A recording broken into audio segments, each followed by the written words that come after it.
আমার রাজনৈতিক কেরিয়ার 1 বছরের না, বহুদিনের। তোমাদের অনেকের জন্ম হয় নাই, বাপ মায়েরও বিয়ে হয় নাই। সুতরাং এই কেরিয়ারকে টোকা দিয়ে ফেলে দেওয়ার চেষ্টা করো না। আমরা রাজনীতি করি, রাজনৈতিক দলের সদস্য আমি, দুই রাজনীতির কথা বলতেই হয়।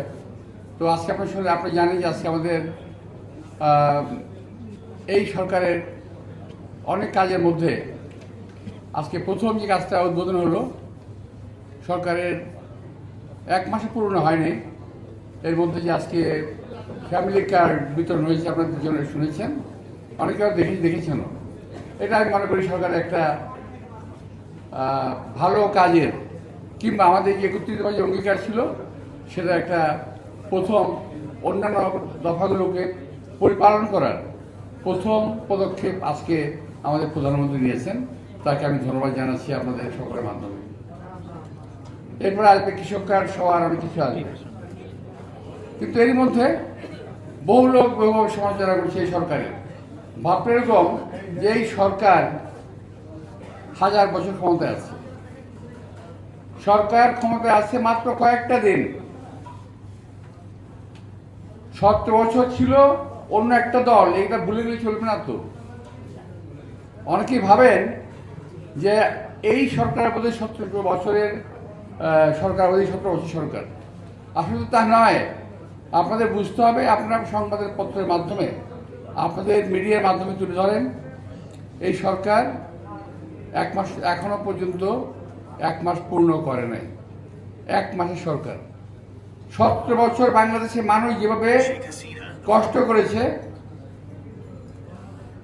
একইভাবে আমরাও কষ্ট করেছি। অনেকে জুলাই নিয়ে কথা বলেন, জুলাই যোদ্ধা ইত্যাদি ইত্যাদি, যে শুধু ওনারাই করেছেন। আরে ভাই, জুলাইয়ের মধ্যে আমিও তো ছিলাম। আমরা কথাটা বলি না। জুলাই যোদ্ধারা বলেন যে তারা বয়স কম, তারা করেছেন, বারো আমরা তো না করি না, কিন্তু আমিও ছিলাম। কর্ণফুলির সামনে ছিল আমার অবস্থান। তো আপনারা যারা বলতে যাচ্ছেন সরকারের সমালোচনা এখনই করেন, কালকে দেখলাম স্লোগান নিয়ে মাঠে নেমে গেছেন ঢাকা বিশ্ববিদ্যালয়ের কোনো জায়গায়। ভাই, কার বিরুদ্ধে স্লোগান দেন? এই সরকার একটা নির্বাচিত সরকার। আপনারা ভাববেন না যে এই সরকার একটা আওয়ামী লীগের মতো রাতের অন্ধকারের ভোটের সরকার, কিন্তু না। এই সরকার কিন্তু কোটি লোকের ভোটে নির্বাচিত সরকার। স্লোগান দিয়ে নিজে দাবির কথা বলতে পারেন। এছাড়াও দাবির কথা জানানোর একটা সিস্টেম আছে, সিস্টেম আসতে পারেন। কিন্তু দয়া করে দেশে এই অবস্থায় এই সরকারকে বিব্রত করার চেষ্টা করবেন না। কিছু কিছু লোক ক্ষমতায় যাওয়ার লোভে দেশকে একটা অস্থিতিশীল পরিস্থিতির মধ্যে নিয়ে যেতে চায়। আমরা আহ্বান জানাবো, এই রমজান মাসে আপনারা দয়া করে ওই অস্থিতির পরিবেশ সৃষ্টি করার চেষ্টা করবেন না। এবং আরেকটা জিনিস বলবো, যে রোজা মুখে রেখে যেই হোক মিথ্যা কথাটা বলেন না, অপপ্রচার করেন না, উল্টা পাল্টা গালিগালাজ করেন না। এতে নিজেদের বংশের পরিচয়, মর্যাদা কিন্তু পরিচয় পাওয়া যায়, কে কোথেকে আসছেন। আপনাদের একজনের বাবা হলো জামাতের রোকন, মা জামাতের রোকন, নিজের মাথার মধ্যে টুপি, তারপরে দাঁড়িয়ে আছে।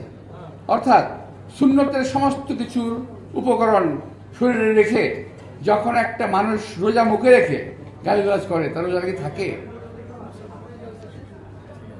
তো ভাই, আমি শুধু প্রতিবাদ করি, কথা আমি বলে গেলাম, কেন জানেন? অনেকগুলো মিডিয়া তো প্রতিবাদটা করে গেলাম। তবে আমরা রোজা মুখে রেখে গালিগালাজ করি না, মিথ্যা কথা বলি না। একজন মানুষের বিরুদ্ধে অপবাদ দিয়ে নিজেকে প্রতিষ্ঠিত করার চেষ্টা কখনো করি নাই। আমার রাজনৈতিক কেরিয়ার 1 বছরের না, বহুদিনের। তোমাদের অনেকের জন্ম হয় নাই, বাপ মায়েরও বিয়ে হয় নাই। সুতরাং এই কেরিয়ারকে টোকা দিয়ে ফেলে দেওয়ার চেষ্টা করো না। নিজেদের কেরিয়ারকে বিল্ড আপ করো, সত্যি কথা বলে। মিথ্যা কথা বলে, অপবাদ দিয়ে এই রোজার মাসে মানুষকে খারাপ করার চেষ্টা করো না। তাহলে ইনশাল্লাহ আমি বলবো যে আমি তো তোমাদের মতো এত সুন্নতি লেবাস আমার নাই, তারপরে বলবো আমার মুখের কথা কাজে লেগে যাবে যে তোমাদেরও কিন্তু এটার জন্য দায়িত্ব বহন করতে হবে কোনো না কোনো সময়। তোমাদের সবাইকে আজকে আমাকে আমন্ত্রণ জানিয়েছি তোমাদের, তো সবাইকে আন্তরিকভাবে এবং মেহমান যারা আছেন সবাইকে আমি ধন্যবাদ জানিয়ে এবং ক্ষমা প্রার্থনা করে আমার অন্য একটা প্রোগ্রামে যাচ্ছি। সবাইকে ধন্যবাদ। আসসালামু আলাইকুম।